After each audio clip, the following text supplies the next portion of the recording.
this what love is like? Is this what love feels like? I love what love is like. That's what they mean when they say it feels alright. But can I be comfy with you, yeah? Can I be heavy with you, yeah? Weigh me down, weigh me down. Hi, I'm Barbara. And I'm John. Welcome to InnerRacial. So, this is our second episode, and we're just going to dive in, just like Trey Songz says. I think that's what he says. So, we gave, our first episode, we talked about how we met and all that stuff. But today, we're going to talk a little bit about our first date, which I think, really, I'm going to hand over this to Barbara for the majority of this, and when I feel that I need to interject, or add my piece, I will. So. Okay. So. Real quick, first off. Stop it. Okay. I need you to stop. Let's go. Right. I need you to stop. So, well, let's talk about the first time John and I actually went out in public. In the last video, I actually talked about just sort of glossed over that I was kind of in a deeply emotional state because I had just told my husband the day before we met that I wanted to separate. And I actually wanted to give some additional or greater context to that. So this is not my first interracial relationship. My ex-husband was Peruvian? Yeah, Peruvian. He was light-skinned, not white-skinned, to quote, what's his name? The comedian. Yeah. But he was Peruvian, and actually his maternal grandfather was white. Anyhow, I had just told him that I wanted to separate, and we had actually been together we had been married for 12 years. Together for a total of 15 years. And overall, it was a really good relationship, I would say. And you're probably asking, why did you want to separate? And I would say that was a very good question. And this is where it gets complicated and difficult for me to really express and share. If I were to kind of summarize it, I would say that during that time, I was having a midlife crisis, a crisis of consciousness and a crisis in love. Although I may look like one, I'm no angel.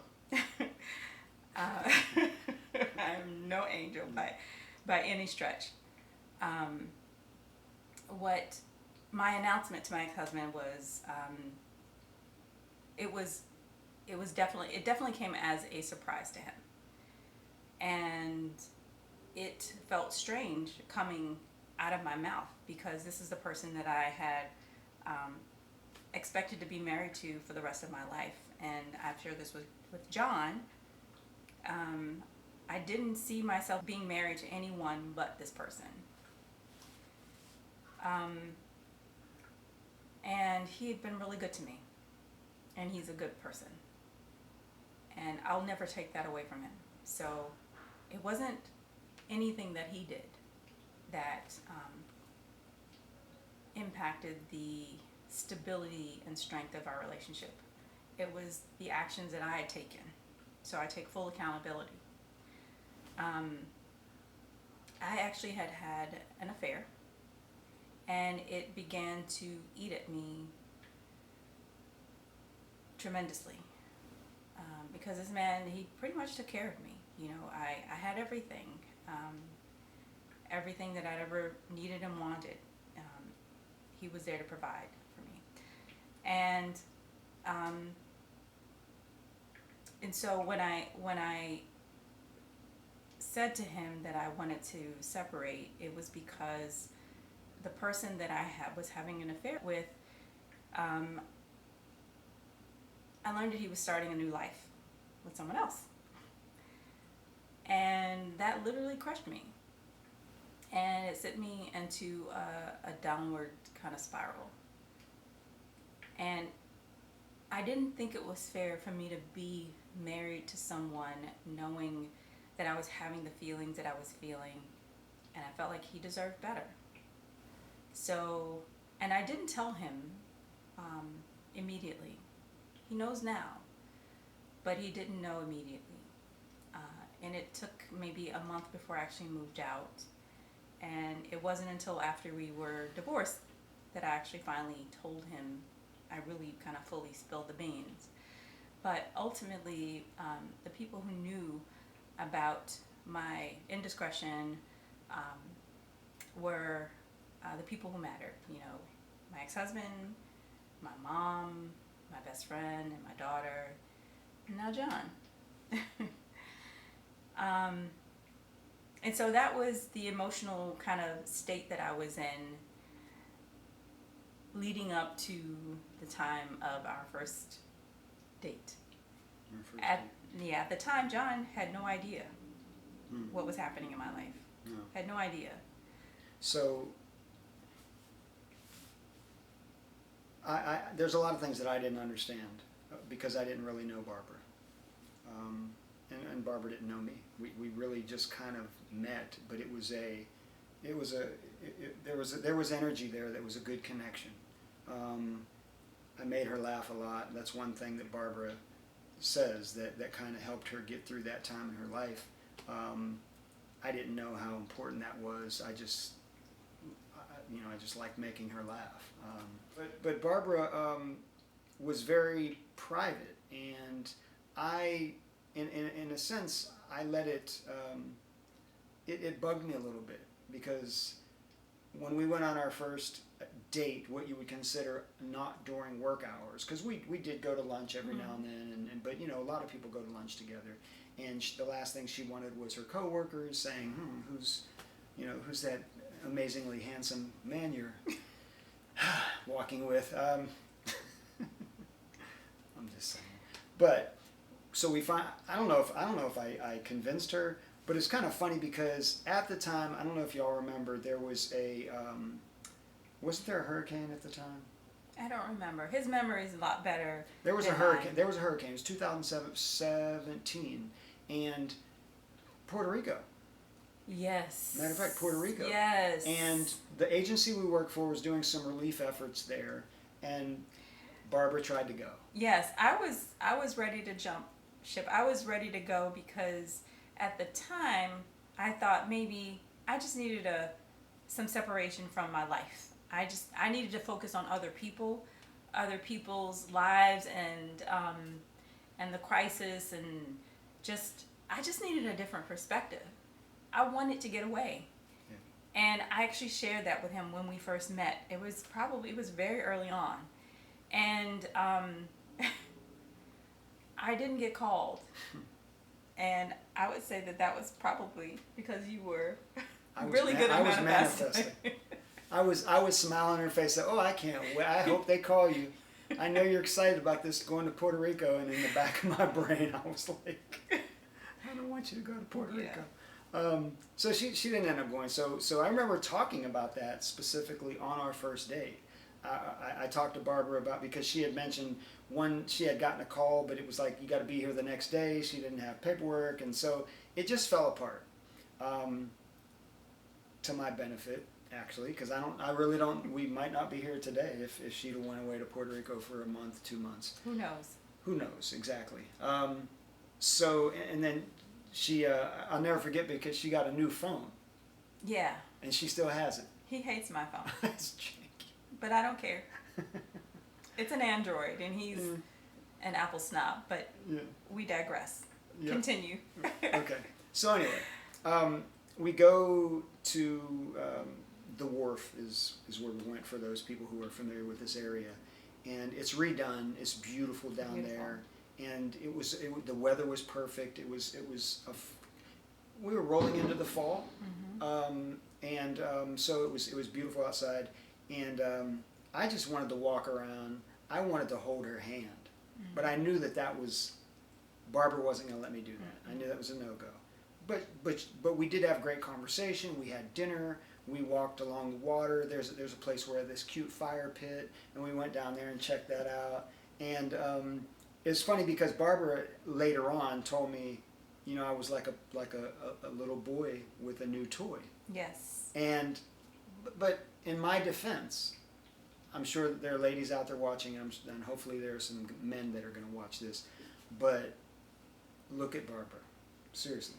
I mean, Thank you, John. Yes. I actually think I didn't express this before, but I believe John is a very attractive man. He's very handsome, and I appreciate his compliments. And at that time, I felt like, and any woman, I think would appreciate John's sort of intentions. He's a very intuitive person, and I am too. I think he's probably more intuitive than I am. He's never heard me say that. But during that time, literally, I felt like he was having a moment of show and tell. Like we would kind of walk in certain areas, and then he would stand behind me, and it was almost like he would put his hands on my shoulders and be like, "Look, see what I brought to class today. Do you see this?" My shiny new toy, my little red truck Yes. that I brought to kindergarten class. But I mean that's it's just the way I felt. It's just the way I felt. But what's interesting about that evening that I didn't know. I'm no angel. I had spied this building, this area. There was this recess in this building that I thought was kind of really private, and I actually had imagined that we would kind of have a moment, kind of a kiss there. I didn't know, but it didn't happen. Regardless, It didn't happen. But on the way back, after we got past it, she said, "Hey, remember that when I paused right there and I hesitated in front of that building?" Then she told me, and I was like, chicken. And so, like I said, I'm a practicing astrologer, and I have Mercury in Pisces. So Pisces is the sign that talks about imagination and love and kind of boundless, endless sort of fantasy, and sort of I kind of live in my head a lot, and I see things in pictures oftentimes. So that was a moment that I had, and I don't often express sort of the things that are in my head because it's difficult. Yeah. Yeah, and you have to understand, this is before Barbara and I had been intimate at all. We definitely knew that there was an attraction between us, but we had not been intimate. We didn't hug. We didn't kiss anything yet. Yeah. So I was anxious, but I was anxious to just not have sex with her, but just feel that intimate feeling. And I'm sure that astrologically she could tell you why, but I'm a Gemini. I just I like intimacy. I like the touching, the closeness of a relationship. Yeah.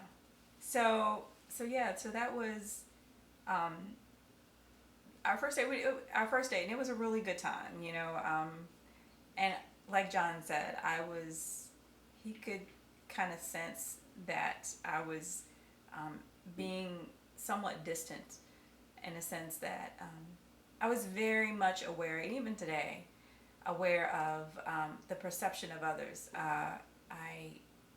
I'm always kind of concerned of how someone might perceive our relationship, or our relating to each other, because what was crystal clear to me, even at a young age, is that you can clearly see when two people are attracted to each other just by their gait. If they're walking side by side, or if they have some newness in a relationship, you can see that. And when they meet eyes, when they look at Yeah. each other, we've all been able to look look at someone and say, "Oh yeah, they like each other," and she did not want anyone to see that. You know, and it took me a while to understand that. I was able to understand it and accept it because I wanted to be in a relationship with her. I wanted to get to know her. You know, Barbara is. So there's one thing about our first date that will always stand out in my mind. When we were walking back, Barbara told me that I'm a star. She said that, and I'll never forget that. She said, "You're a star. You just don't know it, but you were made to entertain people. You were, you know." And it's funny because since then I've started doing stand-up comedy. I just had a video that went viral over the quarantine. So. And I said that because, you know, it was funny. There are a lot of little kind of moments or conversations that we had leading up to that actual outing. And when he actually revealed to me that he had some experience or exposure in like the public arena, he gave me just enough information for me to Google it. Just use the right keywords to find him and what he was talking about. And I actually did some background searching on him just like he did on me. And I found his like catalog of videos, and I was literally like laughing out loud watching those videos. Yeah, because the parodies that I did were on a syndicated radio show that she was familiar with. Yeah. But when she was listening or had heard of this person, we didn't know each other. No. You know, we weren't even each other's lives. No. So, but I had since left that and kind of took a really a long break from doing that. But it was nice to hear, you know, a lot of times, you know, you often hear that if you don't believe in yourself, no one else will. But it's always nice to hear when someone else believes in you, especially someone that you're attracted to and that you hold, you know, because I put Barbara on a pedestal. I do. I think that she's. John. You're welcome.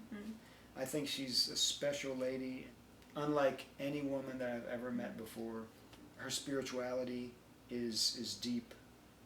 She makes me think. I love that. And she actually, Barbara is stimulated by. So, I'm a sapiosexual, and I am very much attracted to intellect. So I have, using astrology again, I have Mars. Mars is men. It's a masculine energy. Venus, female. Mars in Gemini. I'm attracted to, you could say that Geminis, but it's an air sign energy. So intellect. Gemini is a sign of intellect, thinking, communicating. So what kind of what gets me is very stimulating conversation, very intellectual conversation, more than superficiality. He's good looking, yes, but I need more than that, and I've already expressed that to him. And one of the first things she let me know, because beauty fades, and you know, it's important that you like a person. So we've made a kind of a promise that we would keep these sessions a little shorter. Yeah. And our first session was over 30 minutes, and I know that people's time is valuable. But can I say this related to that? Yeah. Also, you can fast forward too. You can always put it on 1.5 and listen to us fast. Yes, or 2 times. Or 2 times. But she said something the other day. Barbara and I were having a phone conversation the other day. Yeah, and so I shared with him my sort of, I related him to Pepe Le Pew because after, you know, we'd gone on our date, honestly, when I left my marital home, I moved out, and I wanted to be alone. I wanted to just be isolated. I wanted to think about life. I wanted to contemplate my decision, whether it was the right decision, you know, any manner of thing, you know, related to that. And also just contemplating the separation of the affair that I had as well.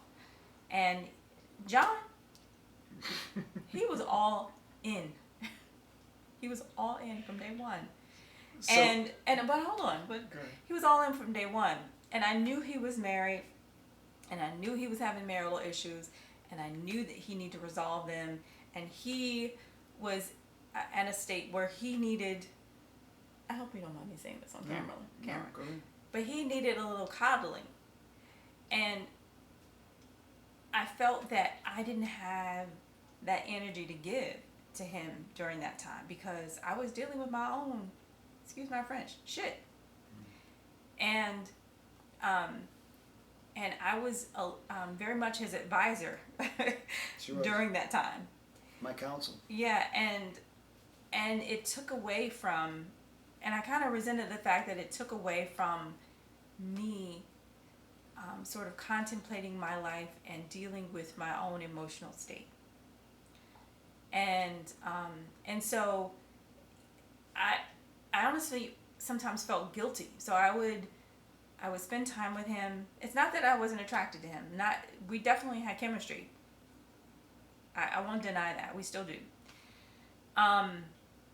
But what happened is that he needed me emotionally, and he would tug on my emotions, and I didn't have the bandwidth. I didn't have the fuel in my tank to give. And I shared with him that I related him to like Pepe Le Pew. And if you guys know who Pepe Le Pew is, it's a cartoon character, it's a skunk.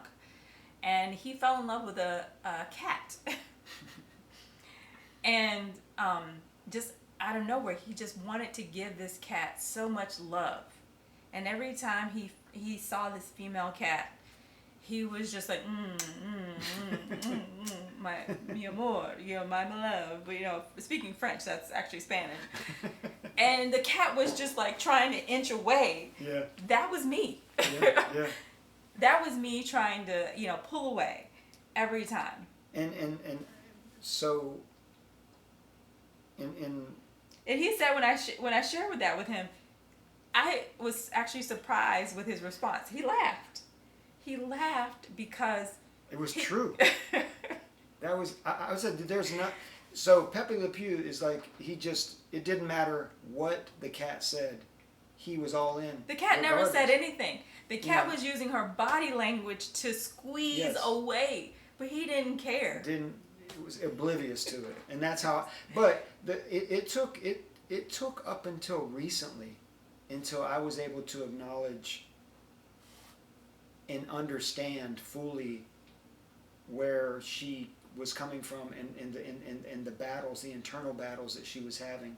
Because, like I said, we've probably had 3 breakups over the span of our relationship, but we always maintained a friendship during those. We really never broke and just cut and dry. We did for maybe a day or two, and then who would initiate?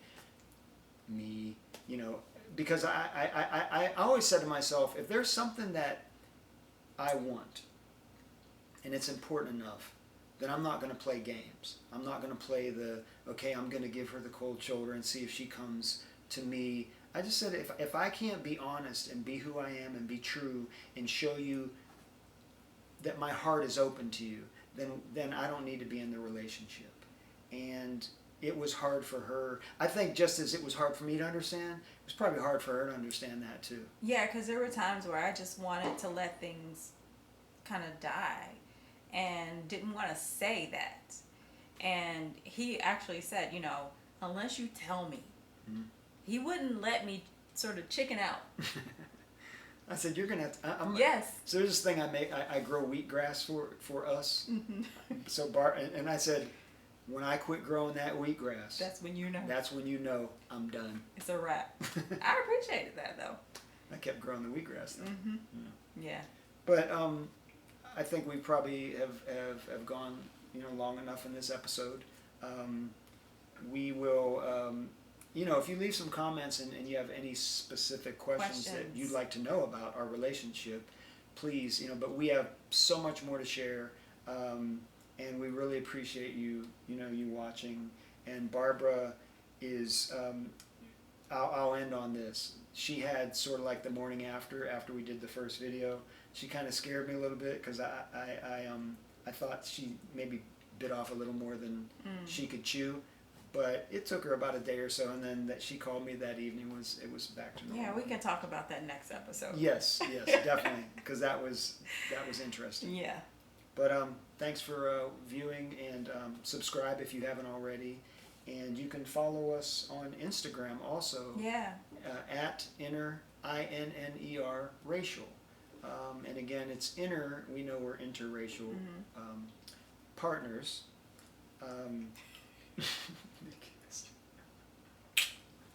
We'll get to that too. But we feel like we're going inside of the relationship to kind of reveal what goes on, on the inner workings of our partnership. Yeah. So at InnerRacial on Instagram, and please subscribe and tune in next week. Bye.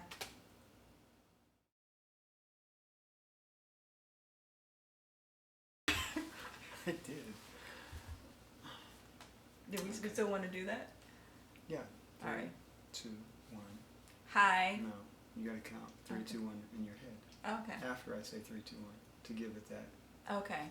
3, Got it. 2, 1. Hi, I'm Barbara. And I'm John. Welcome to InnerRacial. Okay. I won't start off like last time. I just did. I said something dumb and she laughed. So this is our second episode. Did you put it on airplane mode? That was your phone. Oh. We gotta hold on. It's my mom. Okay. Sorry. Hey, Mom. Hey, honey. Hey, we're John and I are recording at the moment. Are you okay? Yeah, I'm good. Okay. You can run back. I don't know. I'll call you back though. I'll let you know. Probably be. Okay, bye-bye. All right, bye. Your mom don't play. Let me put this on airplane mode. Hand me that paper towel too.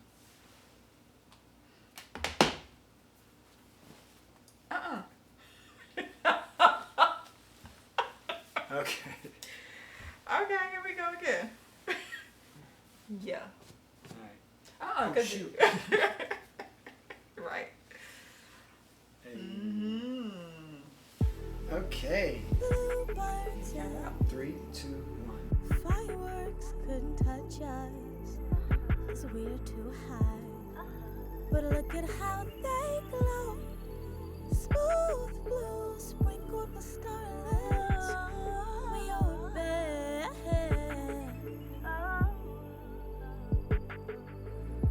feeling so hard that we don't know. Never knew love could be so fun. Catch me if you can. Blood red, they lost it. Day and night, complimentary, they make up your life.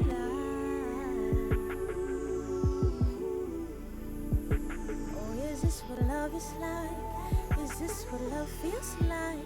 I love what love is like. That's what they mean when they say it feels right.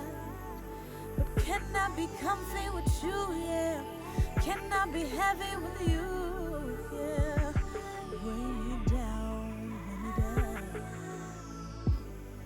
cause forever is just a moment. Till we meet again, I'll continue on with my orbit. Till we meet again, it's just the nature of the mood, yeah.